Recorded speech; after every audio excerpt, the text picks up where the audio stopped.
Hey everybody, Josh Sigurdson, World Alternative Media here, and we're joined by Tim Picciott, the Liberty Advisor, and we are dealing with a huge problem today, especially with the youngest of the generations, which is dependency, and it's affecting the older generations that spend the most into the economy, and this is just a cluster, you know what, in a nutshell, and we're going to get into this article today out of Zero Hedge. It says a record 52% of millennials now live with their parents, highest since Great Depression.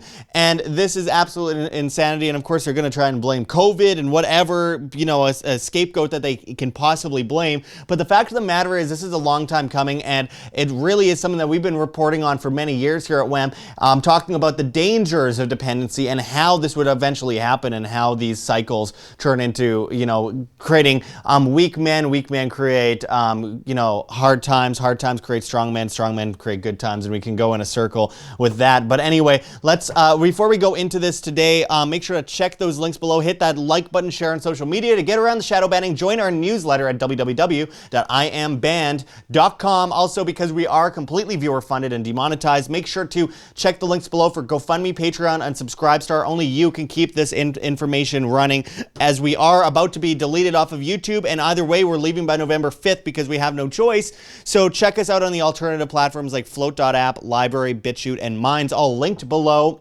Really appreciate everyone checking those out. And if you want to become a client of Tim Picciott, go to thelibertyadvisor.com. He is a certified financial planner. And also, one more thing here, guys, make sure to check out the PFT Privacy Protector. It's a Faraday cage for your phone. Dan Dix of Press for Truth put a lot of effort into finding the best materials along with his friend Howard, and they've put a lot of work into this. So make sure to check the link below for that if you want to keep your privacy safe. Anyway, let's get into this article. As it says, a record 52% of millennials now live with their parents, highest since Great Depression.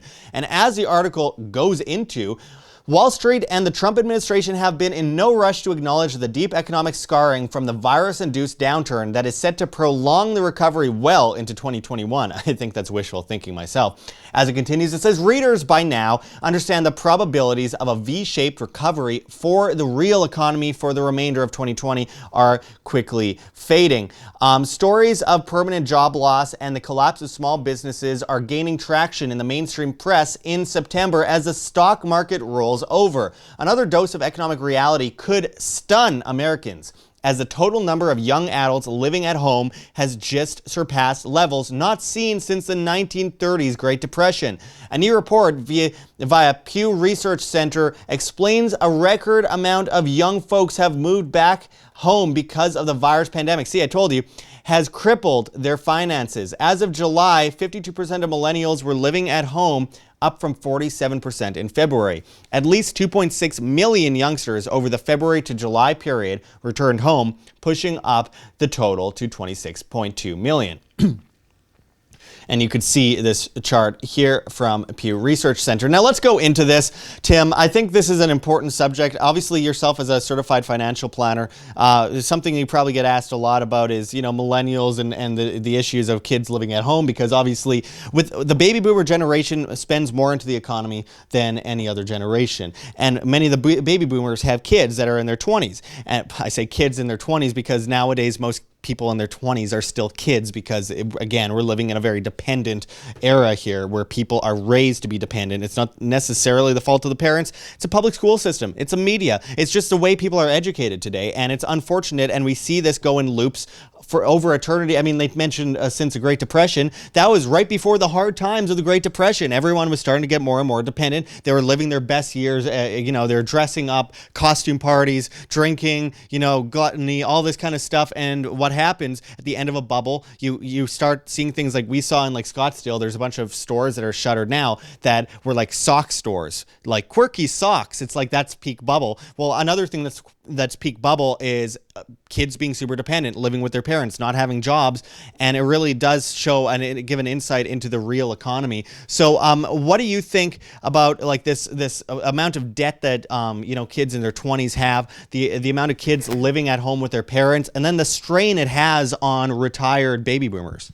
So I don't want to say it's all millennials. I know it is 18 to 29-year-olds because Josh and I are millennials, so don't hold that against us. And I've been out of my house since I was 17, so, and 34 now, so over half my life, unlike some other people we know. But anyways, when it comes to this, the dependency starts at basically with the student loans. So, you go, your guidance counselor is telling you to go to school, and then, oh, you like this school because it has a nice football team or basketball team, and then you're spending $50,000 a year. And if you're I forgot if it was Northeastern or Northwestern the other day, there was a story where I think there's 11 kids gathering, and they kicked all those 11 kids out of school, kept their $400,000.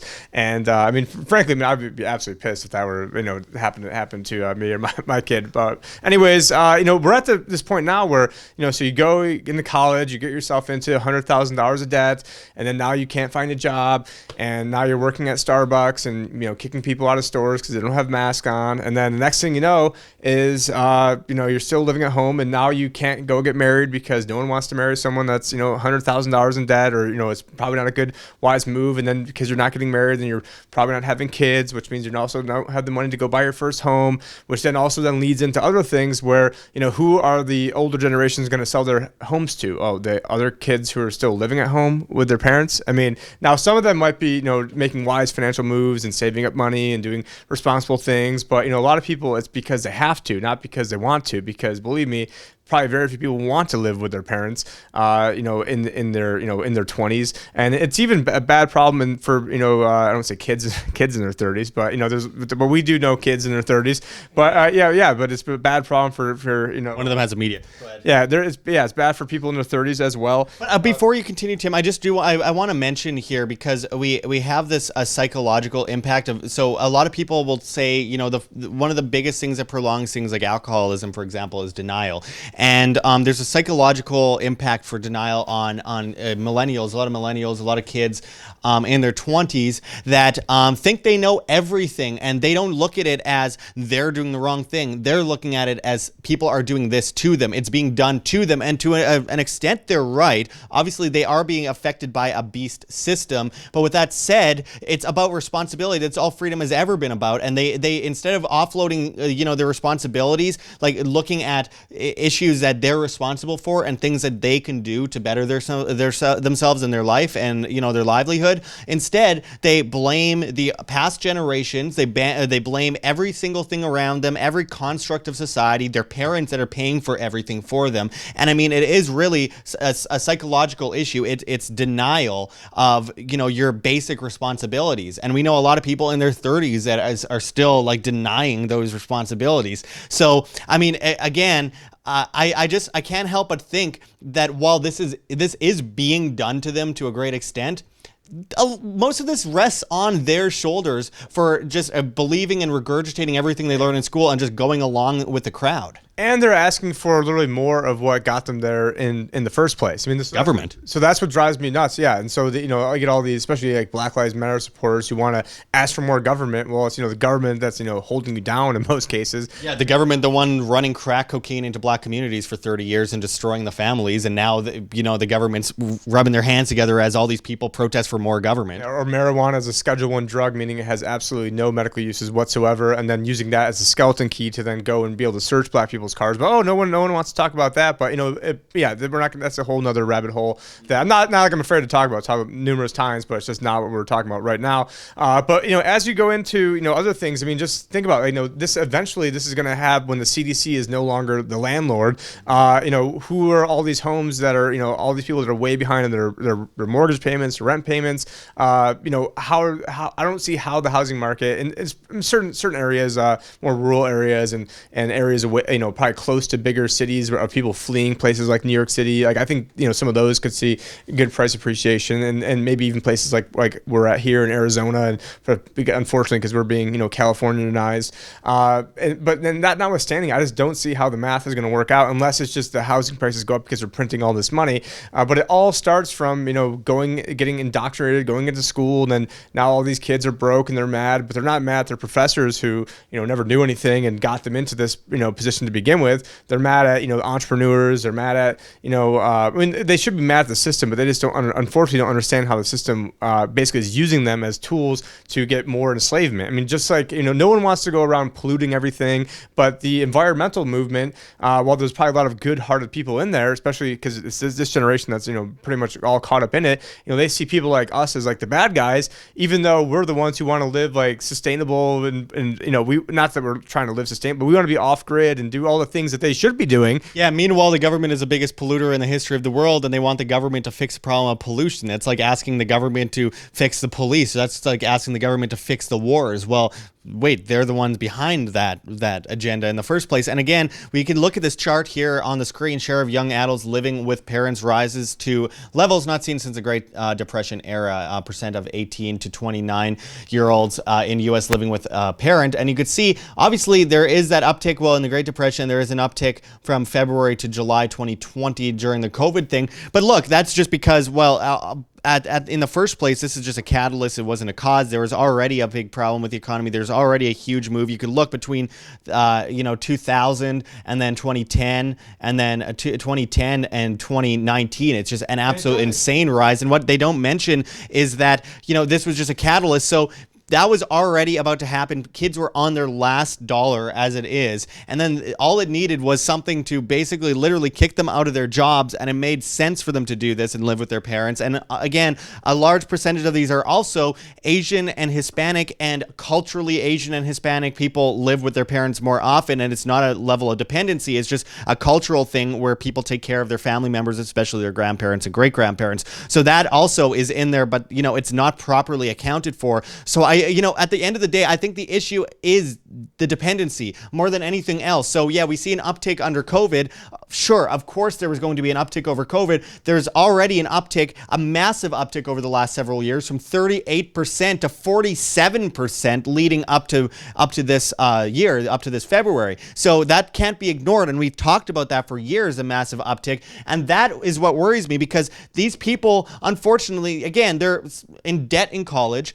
They are working stupid jobs. They have absolutely no ambitions. They're just, instead of looking forward at what they can be or what they can become, instead they go into like some class in university, gender studies or whatever it might be, and end up losing all their money and putting their parents in debt. Then they live with their parents, put them further in debt, and then they get a job at McDonald's or Starbucks, and then they say, maybe one day I'll become a manager. And it's nothing against people working at Starbucks. It's just that people need ambition to do good things, to create good things in the market. And then this is where it is being done to them, because the market isn't inviting for people to create new things and compete and innovate. It's not inviting. You have to be a massive monopoly being bailed out by the government to get anywhere anymore. So, I mean, it's a combination of dependent people who have no ambitions and blame everyone for their problems instead of themselves, and then at the same time, a massive system that needs to be blamed, that is pushing people into poverty every single day. And you're a financial planner, Tim. I mean, what would you tell people within your legal ability to actually speak on this matter? What would you tell people regarding their kids staying at home?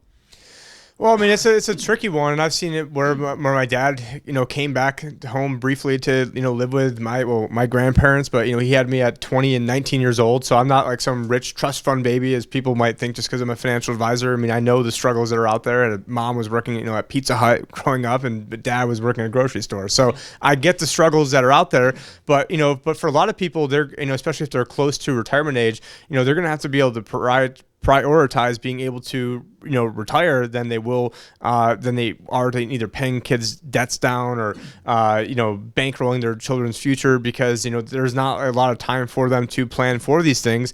But unfortunately, as a society, I mean, we've seen that this is all way too predictable. And then now you're also seeing birth rates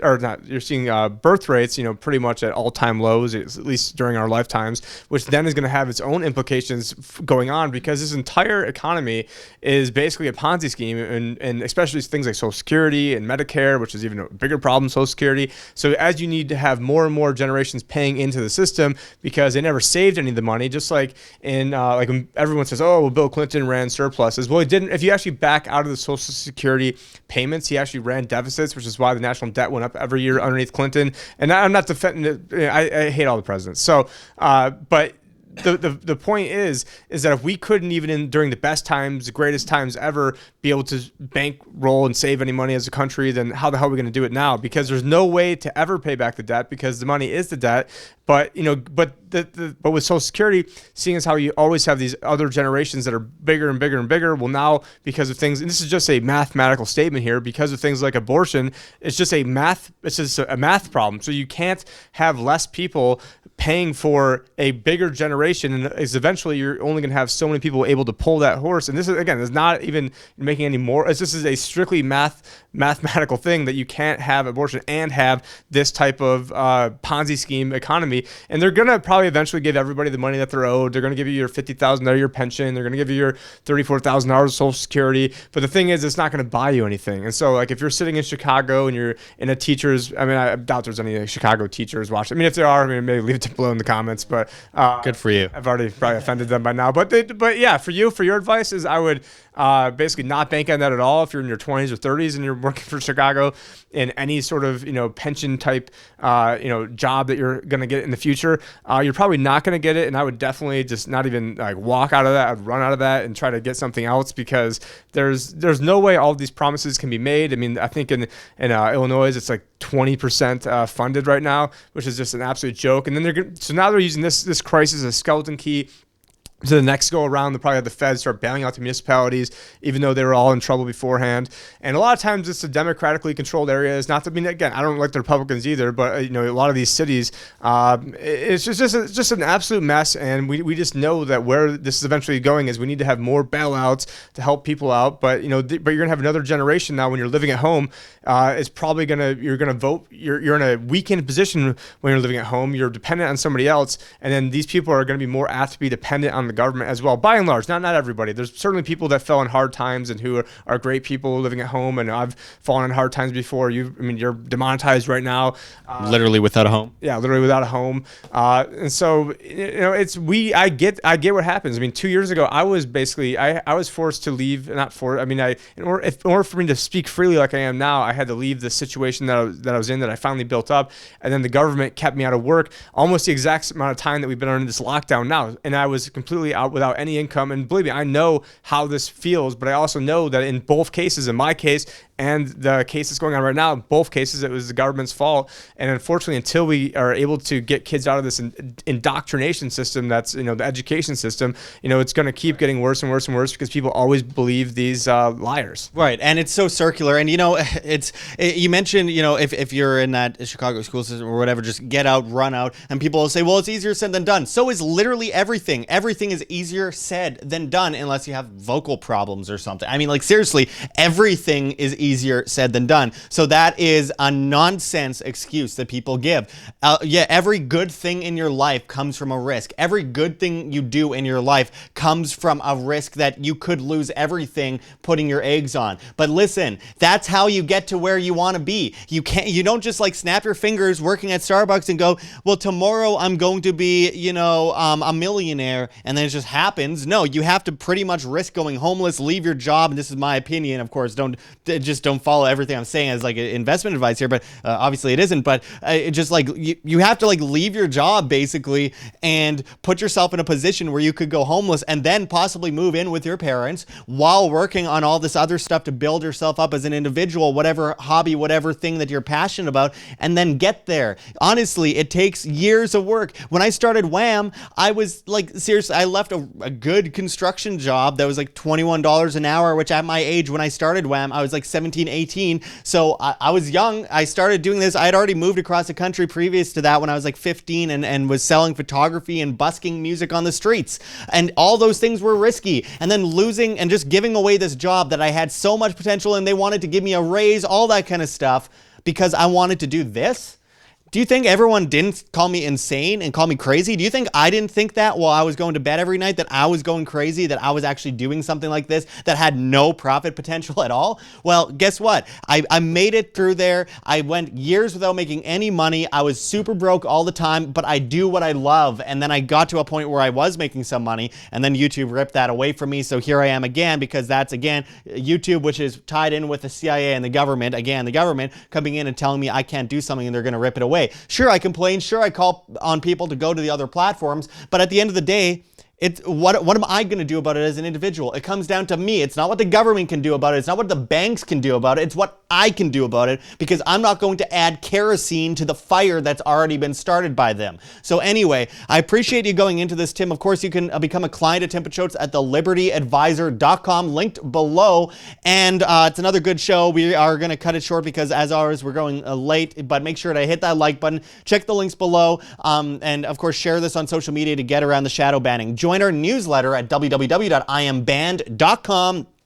Find our Teespring store below if you want to get some merchandise and help support Wham. Another way to support Wham, as we are demonetized and completely viewer funded, is go to GoFundMe, Patreon, or Subscribestar and help us out there. Preferably like Subscribestar or maybe Patreon. GoFundMe takes a bit of it. There's also PayPal, Ziggy33 at mail.com, not Gmail, at mail.com. That's not mine. I'm banned from PayPal, but it gets to me. And of course, you can find this privacy protector, which I'll bring up on the screen right now, linked below as well. PFT Privacy Protector, to keep you safe from the cashless society coming at you with this Faraday cage for your phone, where even if you turn off airplane mode, even if you turn off your phone, you're being tracked everywhere. Having a Faraday cage around your phone and having the ability to stay private, and also it's for your health too. I mean, the radiation that comes off your phone, it's a great way to become infertile. We're talking about low birth rate lately. Well, a big part of that is since the 2000s, the rate of the birth rate has dropped dramatically. The sperm counts have dropped dramatically since the early 2000s. I wonder if it has something to do with everyone keeping their cell phone right next to their testicles.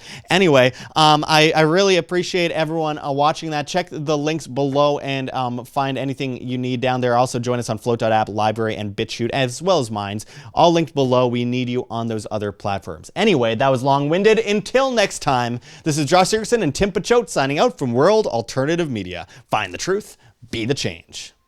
My friends, it is go time. We are completely demonetized on YouTube, and we depend on the viewer to stay alive and spread the message of freedom and truth. So check those links below. GoFundMe, Patreon, Subscribestar, anything you guys could do to help keep independent media alive helps enormously in helping spread this message to the masses. So make sure to check those links. Donate to our Bitcoin address on the screen or below. We really appreciate anything you could do to keep us alive. You could check those links below for Cointree as well, where you can find other cryptocurrencies that you can donate and keep Wham alive. Find us on flote.app, flote.app, as well as BitChute and LBRY and Minds. We're on all the other platforms. We are leaving YouTube soon, so make sure to find us at those sites, because it's the only way we can keep talking to you, the masses, the great people that actually care about the future of free humanity. Also, join our new newsletter at www.iambanned.com. Anything helps at this point, guys. We need to support free information online. This is the most difficult time in our history, and it takes a lot of hard work to keep our message alive in the face of great evils that have taken over the propaganda news on television as well as on YouTube, where YouTube decides what you can or cannot see. We need your help, my friends. So I really appreciate anything you guys can do. Check those links. There's many ways you can help. Until next time, though, thanks, everyone. This is Josh Sigurdson signing out from World Alternative Media. Find the truth, be the change.